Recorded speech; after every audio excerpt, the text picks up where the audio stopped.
આ જો સોલાર માંથી પાણી આવે છે. આવી જાય બોરમાં. ઓ માય ગોડ, પૂજી તો ભલે.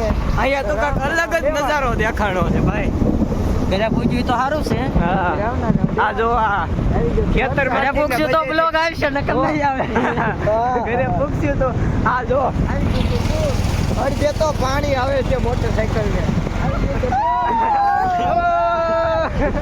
હાલો નીકળી ગયા કાંઈ વાંધો નહીં.